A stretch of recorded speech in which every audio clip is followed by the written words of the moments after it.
Hi there. Welcome back to Fairmount Crest, where the rich have deep secrets, unforgivable drama, and confrontations that reach far beyond the gates.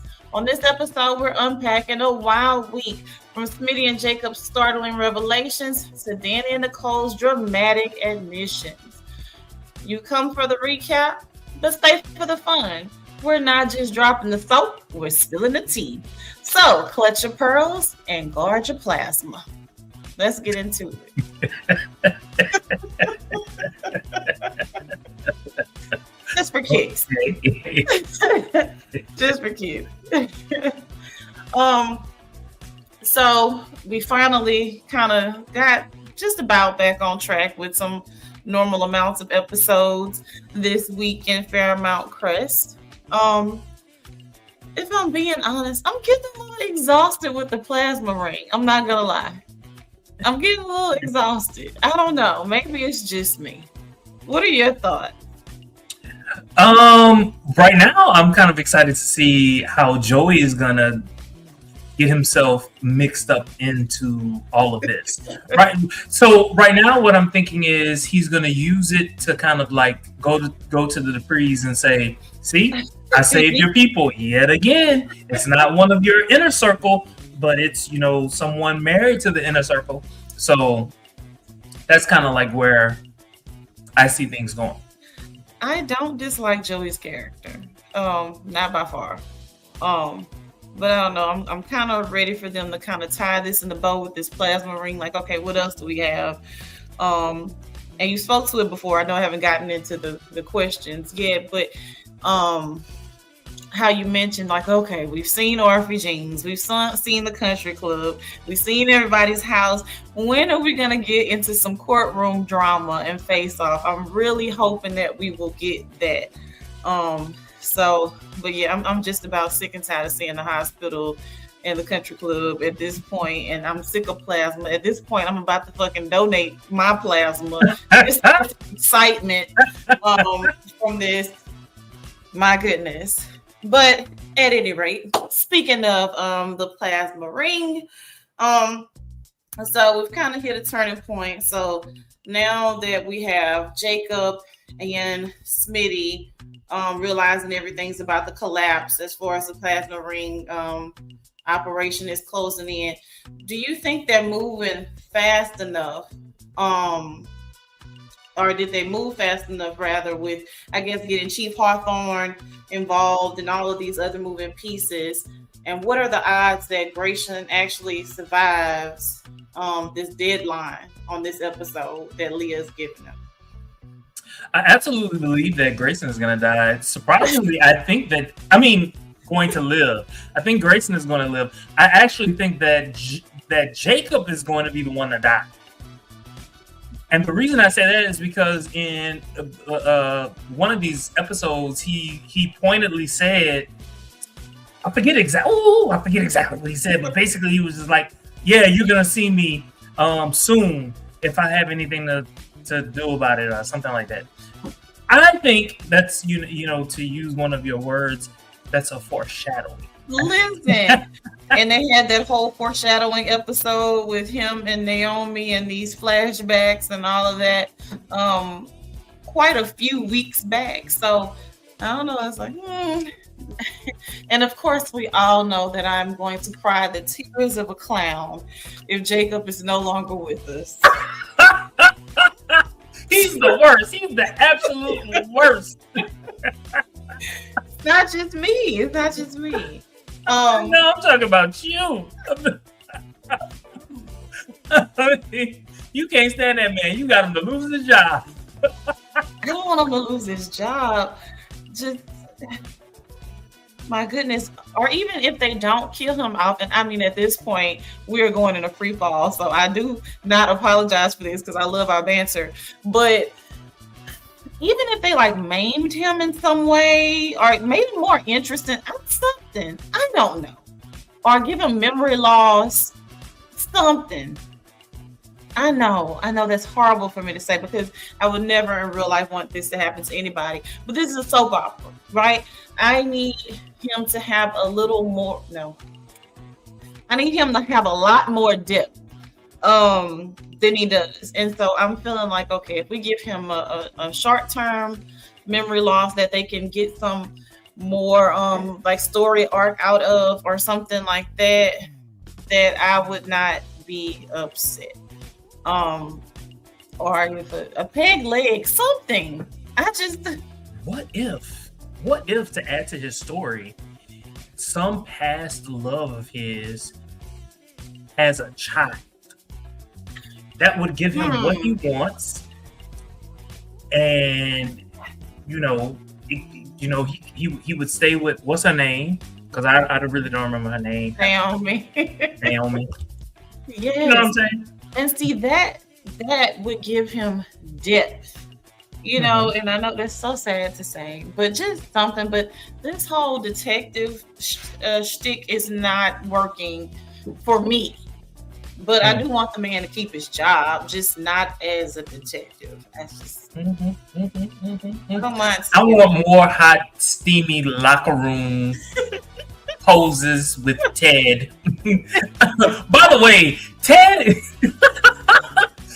gets to see all of these men. Wait, you said Ted what? Oh. Look, Ted is, I loved original Ted though. I loved original Ted. Original Ted had a little, little gangster to him or something. I don't know. But this is, like I always say, a very attractive cast across the board though. It just is. But I digress. So we know that Grayson at this point, of course, we talked about it last week, he's ratted out Leah to Jacob. But Ashley panicked as he prepared for the absolute worst. Is Grayson, and I feel like I asked this before, acting out of survival, or is he fully playing both sides at this point? Ask that question again. So with Grayson, like with the moves that he's making, as it pertains to, I guess, still kind of having Ashley wrapped up in all of this mess, with all the knowledge that she has now, with Leah and all of that, is he acting out of survival, or is he kind of playing both sides? In what way is he playing both sides? So obviously he's knee deep in it, with Leah and whoever is behind the curtain at this point.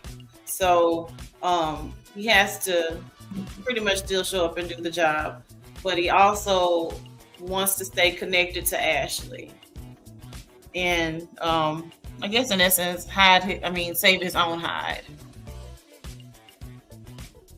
Well, then yes, I would say he's playing both sides. I mean, to me, I think you kind of have to, in order to, I guess, get out of this alive, really. But I don't know. I think we talked about this before. I think he genuinely cares about Ashley, or Trashley, as I typically like to say. I don't know. At this point, I'm starting to dislike her character less. So we'll see. We'll see how long that lasts. Now, why would you say that? Is it because she's acting and reacting in the way a normal person would react?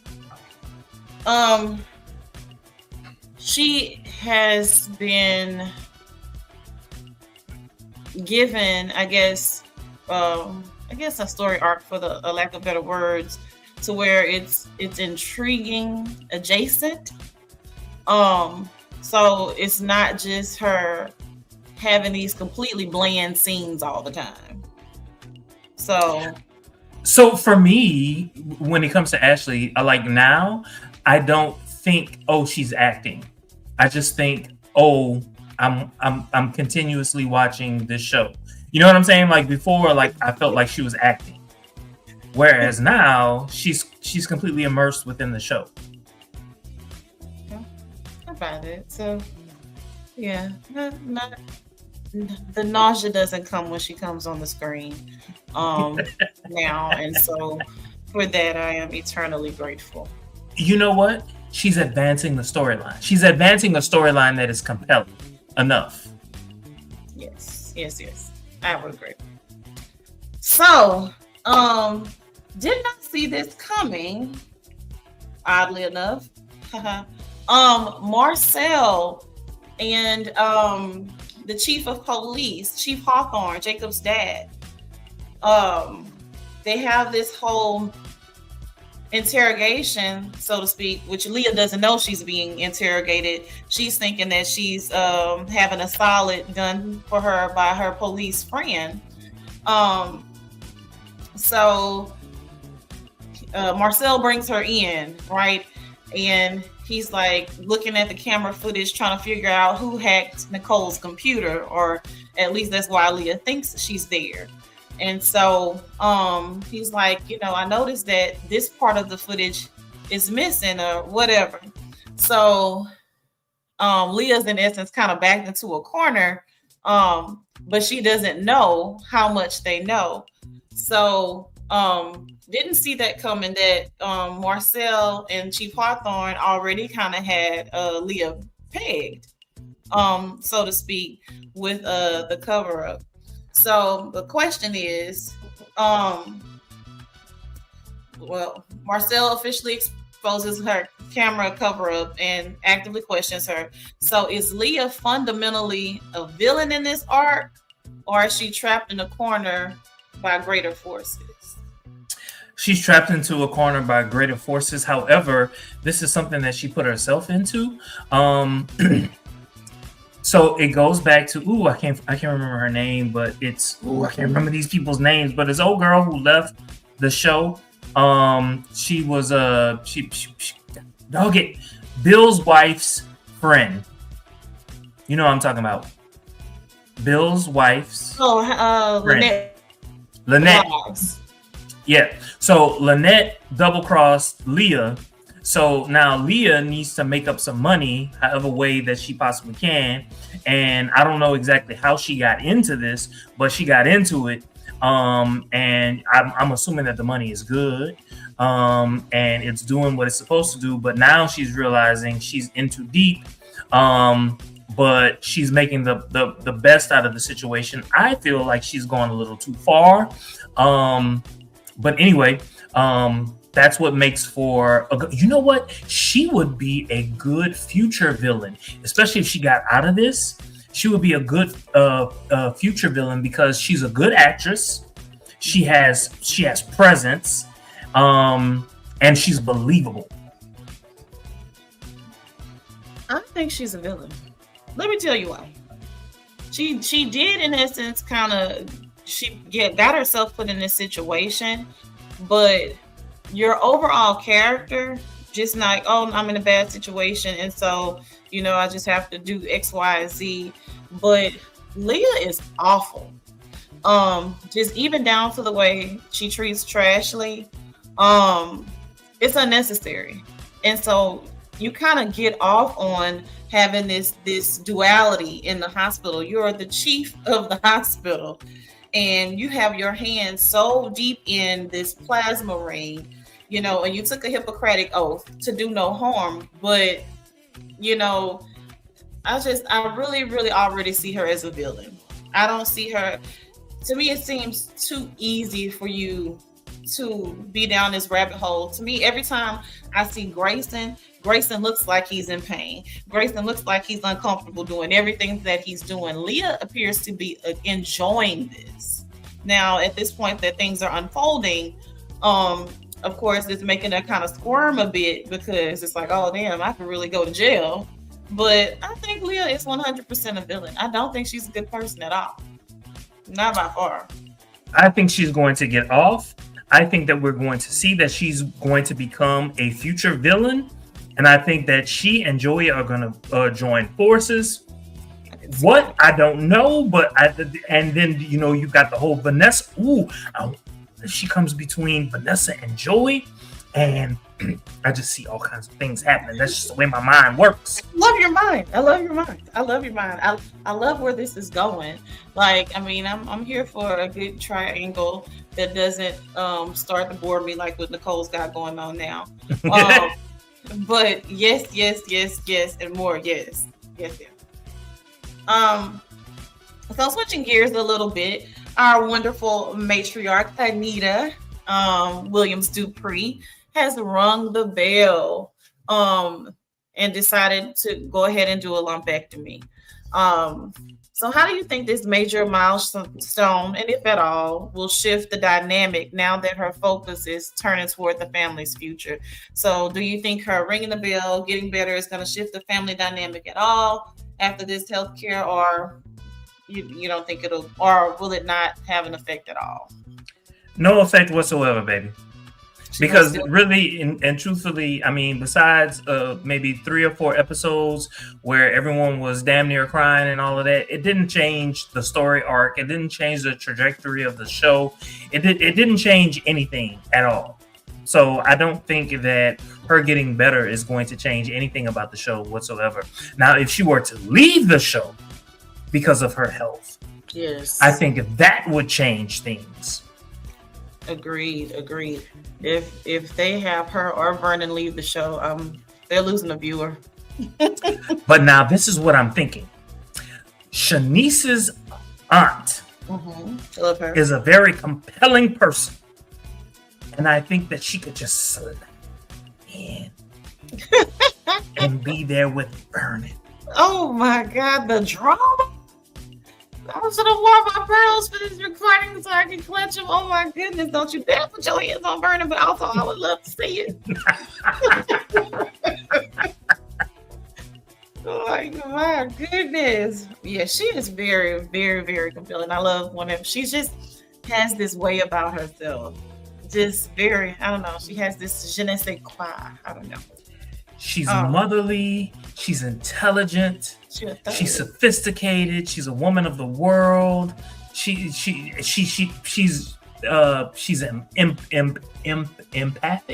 empathetic, whatever the word is. She's all of those things, all the best qualities of a person. She has it, and so that's why I think that if the matriarch, what's her name again? Anita. If something were to happen with Anita's character, I think that would be a great slide in. Man, you need to email these people, because I would not have even conceived of that, but it just would make for amazing television.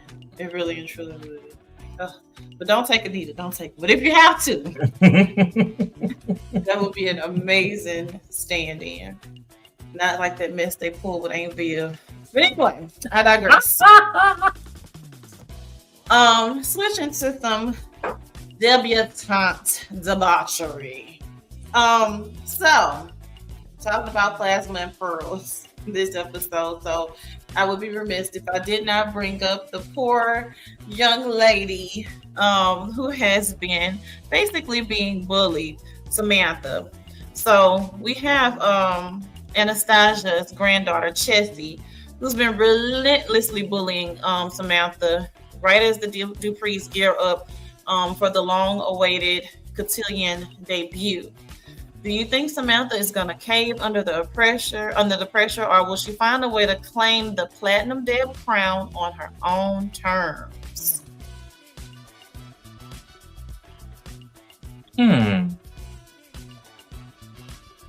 I don't think she's going to cave under pressure.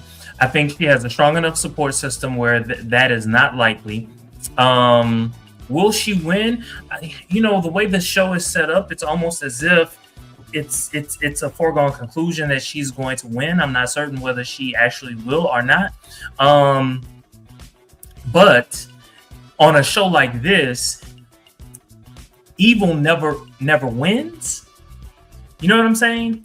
And so I don't see, it might be someone else that wins, but Tessa or whatever her name is, Tressa, whatever. Chessie. Francesca. she's definitely not going to win. That's what I know.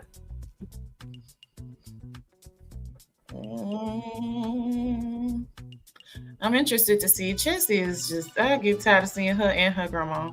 But at the same time, it makes for good drama. It's like, at this point, I'm thinking, okay, Nicole, at what point are y'all gonna come to blows? Because Anastasia just does not stop. She says the most vile things, and it's like, it must be nice to be reared in reared in this type of society to where propriety supersedes everything. Because my goodness, I could not imagine someone incessantly coming for my family like that and keeping my hands to myself. Yeah, So, yeah, this it's just a whole different world. So it just goes to show, this things are just so different behind these gates. Like, I don't know. I don't know. I would have to leave the pearls on and still give you a run for your money. Like, you're not gonna play with my family. So, yeah. but anyway, thoughts, if any, about, speaking of your favorite person, Shanice's aunt. Thoughts about Ted kind of enlisting her or soliciting her help to kind of smooth things over with Shanice after he pretty much stepped in it, because he took up for Leslie in a way that really was off-putting for Shanice. And so, what are your thoughts about him asking her aunt for help? I think that was a smooth move, and let me tell you why. One of the best things that you can do is to admit a fault and ask for help. I think it was very bold, because it could have went another direction. So,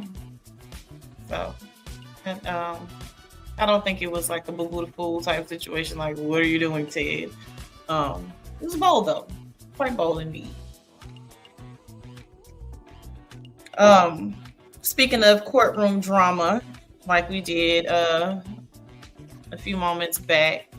So Bill has explicitly stated that he has had a front row seat to Mike's slimy, creepy tactics in the past. Did Bill severely underestimate how far Mike would go to break the Hamilton family name, especially after Mike went so far as to intentionally hire someone to kind of goad Chelsea at the restaurant? Obviously, Bill did. However, in doing so, what he also did was he unleashed Bill. Now, Bill is going to do his own underhanded shenanigans, whatever they might be, and it will be justified given what he has done to his daughter. So, and I think viewers are going to be like, "Damn right, you have every right." You know what I'm saying? You have every right to do that, and that will endear Bill to so many. I didn't see Mike popping back up on the show. In fact, I never thought of him after that whole scandal with him being fired from the firm from harassing those women. He hadn't changed one bit. He's, even making comments toward Naomi right in front of her dad. I was surprised that Bill didn't go further, if I'm being honest, with him addressing Naomi's outfit, basically, and just still being an absolute creep. Disgusting. I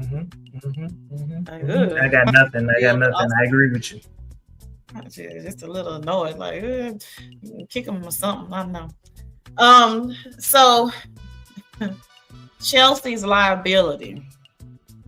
So she completely loses her temper, which I don't think she lost her temper enough, if I'm being honest. But again, I don't come from behind the gates. So for me, it's a little different anyway. And she breaks the reporter's phone. Even though Elon smooths things over, did Chelsea's public meltdown just hand Mike a perfect narrative to paint Madison's inner circle as unstable and reckless? So here's the thing. It's going to look bad on Chelsea, but that does not affect her. It doesn't affect her as a doctor. It doesn't affect her opinions as it relates to healthcare. So I see that being a nothing burger other than bad publicity. I love a nothing burger. I'm gonna use that. Personal thoughts about the case. Do you think Madison should just settle? of course, we want our courtroom job. Do you think she should settle? Because Mike is asking for a whopping $40 million. So I don't know how much how much insurance doctors get. I don't know. But I would tend to think that $40 million is a bit excessive, especially if this is not someone that she, as a doctor, she saw and she gave advice to at all. If I were her, I would not settle. I would be banking on the fact that a jury, and or if she chose, if she was smart, if they were smart, they would go straight to a judge. It would not be a jury trial. It would be a judge who would make this determination, because a judge is like, this is bullshit. Get this out of my court. It's a waste of time. Yeah.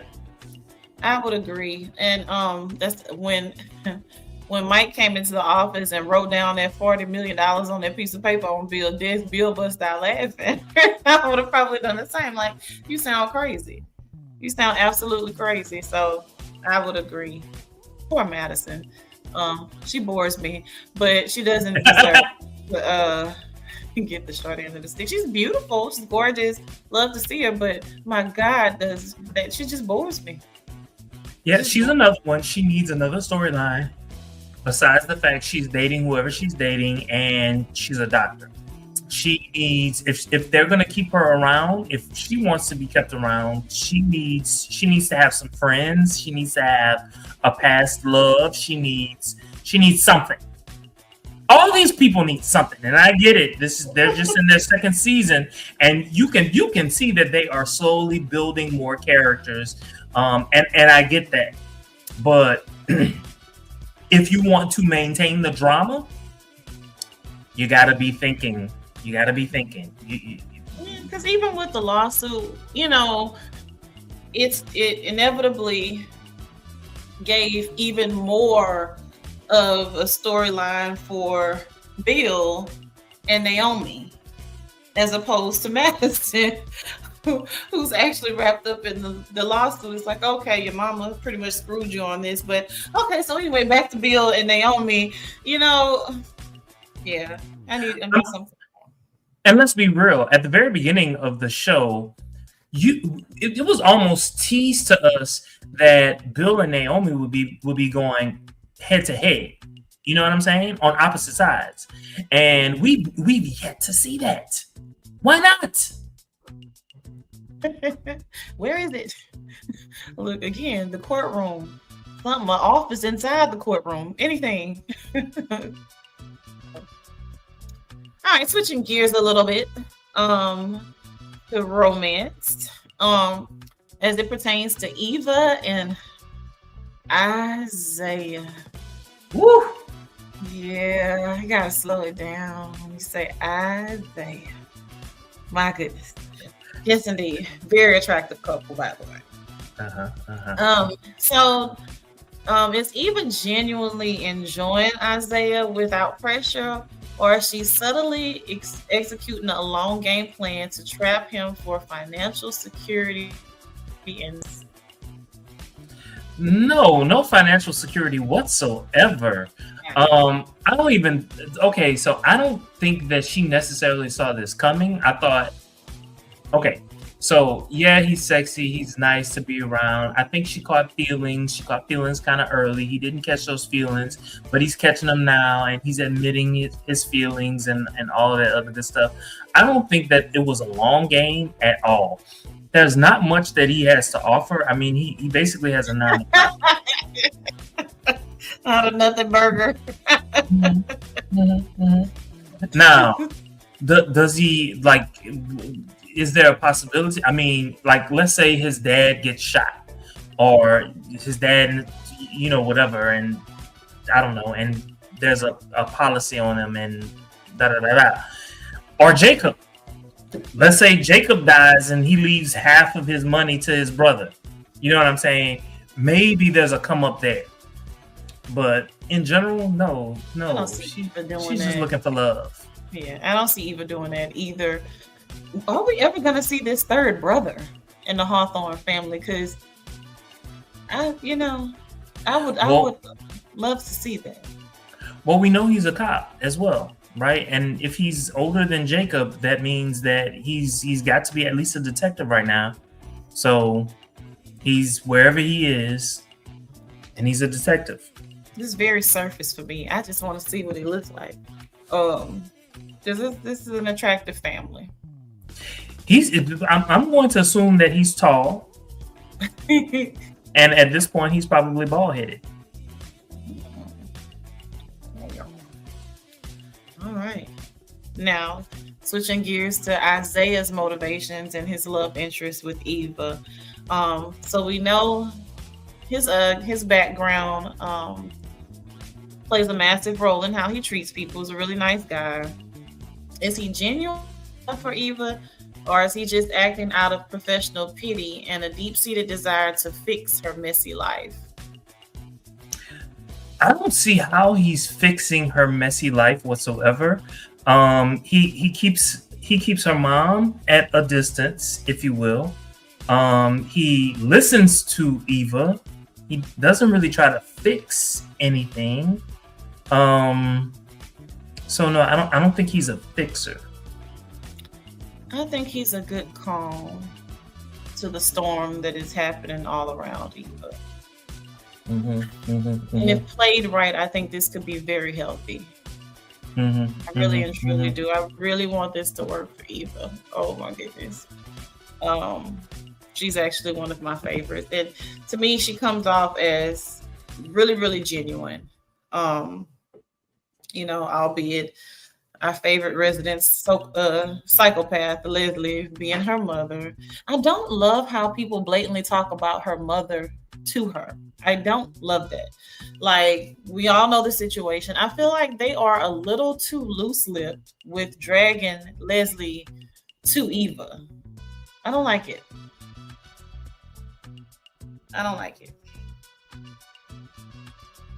Well, I mean, it adds to the drama. I get why you say you don't like it, because how dare you talk about my mother to my face? Like, I mean, it makes sense for the writing, but it's just like y'all are too blatant with it, though, and I feel like it happens too often. Like, seriously. All right. Just one last thing. So spoilers for the very next episode reveal that a major character will meet their maker right as the Platinum Deb is crowned. Based on the episodes 84 through 88 from last week, who is your top prediction? You mentioned one earlier. Would it be Derek, Leah, or someone entirely unexpected? Say that one more time. So based on the last week's episode, who do you predict will die? Will it be Derek, Leah, or someone else entirely? I know you don't think it's gonna be Leah because you feel like there's some kind of gold there with that character. Who the hell is Derek? I'm sick of you. They said Robert didn't renew that boy contract. Oh, him? I just want him to go off into the sunset, and we just forget that he's even a character. How about that? Because him dying is that there won't be any emotional reaction whatsoever. From anyone? No.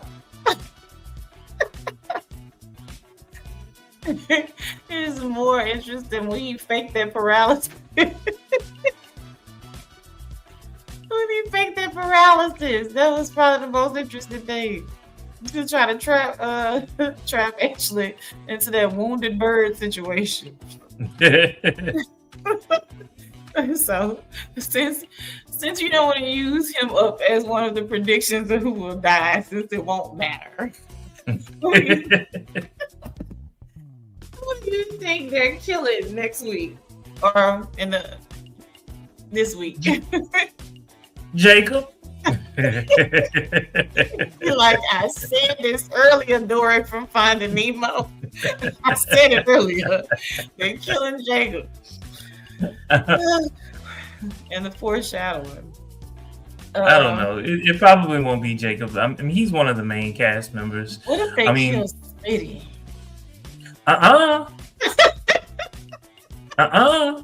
They can get rid of Martin, but not Smitty. Sorry. My goodness. He said Smitty can't go nowhere. Look at him. Just as cute as he want to be. That would be something. That would be something. Might make Martin a little more interesting. I don't know. I think I don't know for sure that they would make my life that much better and kill Jacob. I don't know that they would do that. But you know what? He may do better in a coma. You know, they love to do that on soap operas. Make it seem like people are gonna die and put them in a coma and develop that storyline better. And he'd probably be a really great actor at a coma. Because that is what happens every time I see him act. What if he has this coma and it changes his personality? You know what I'm saying? And then his acting. Yes. I'm getting excited. Like you one of the writers. I'd have shifted in my seat and everything. Okay. We're in the writer's room. I like where this is going. Which does happen in real life, so that's not far off base. I could get with that. Because I'm wondering, because it seems to be a spoiler, so they may not actually kill him or kill anybody. Maybe something else. So I have not seen today's episode yet. Have you seen it already? I have. You seem like it's lackluster. No, it was about the cotillion, and it was like, whatever. So no one died yet? No. Good Lord. Well, that is how it goes in the world of soap operas. Any other thoughts about this episode that we didn't get to discuss? We didn't really discuss Joey or Vanessa in these episodes. Any other thoughts or questions? So this is what I'm going to say about Vanessa's son. I did not notice, but that boy is sexy.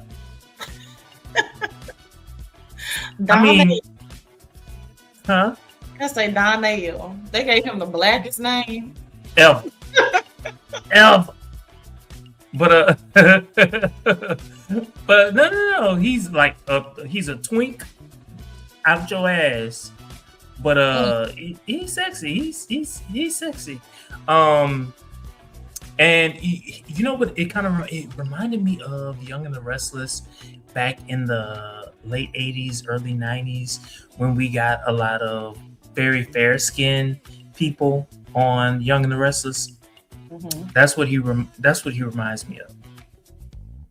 I hadn't noticed. I'm gonna take a peek at little Donnell and see.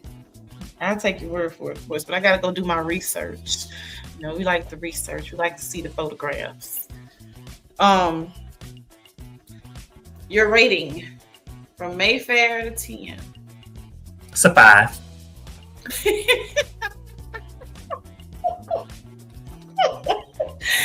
Say more. No, I mean, okay, so it's okay. So this is what I know about soap operas. The drama does not kick up until summer because ratings go up in the summer. And they're prolonging it because they want to keep us invested. They want to keep us interested.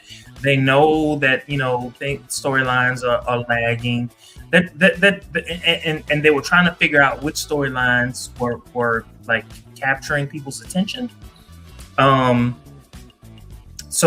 But this is what I'm going to say. The cotillion is wrapping up. That's boring.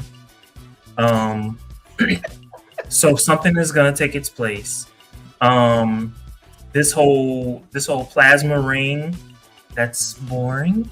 3-ring circus. There's a possibility that it's going to go to court, and should that go to court, I'm hoping that that will be more exciting. I'm hoping that something will go bad, and what do you call it? The investigation will have to end, and they'll just have to, take Leah to court. They take Leah to court, and she's going to point the finger to who the actual people are. That makes Leah a bad person on the show, which I think is going to be a good thing. They're going to take down whoever they need to take down, whoever that might be. But hopefully that sets the show up for something else in the future. I think a 5 was generous, considering. Before I give my rating, let me say this. I read this somewhere and I was like, dang, you know what? It's true. They were like, why do they think that when Jacob and Smitty put on a hat, that's a disguise? Why do they think what? When Jacob and Smitty put on a hat, that's a disguise. More of the reason why I think this undercover gig is stupid. They could have gave Jacob some dreads, It's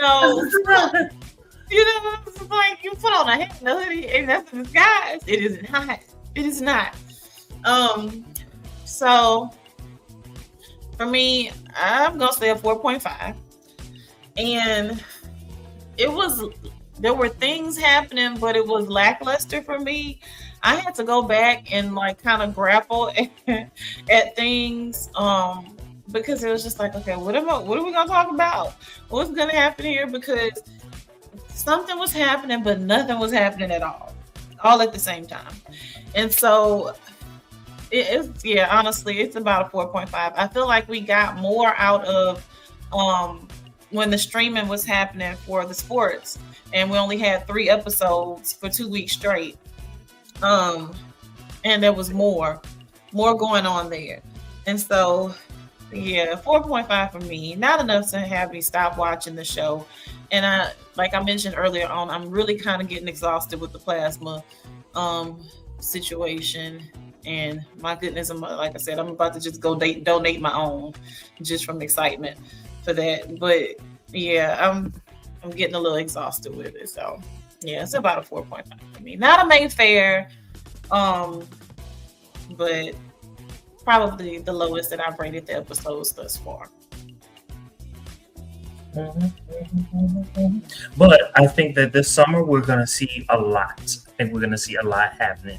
I believe that. Maybe lots of swimming pool scenes, locker room scenes. Can I be Ted? Can I be Ted? Not a fly on the wall, but a person in the room. Yes, indeed.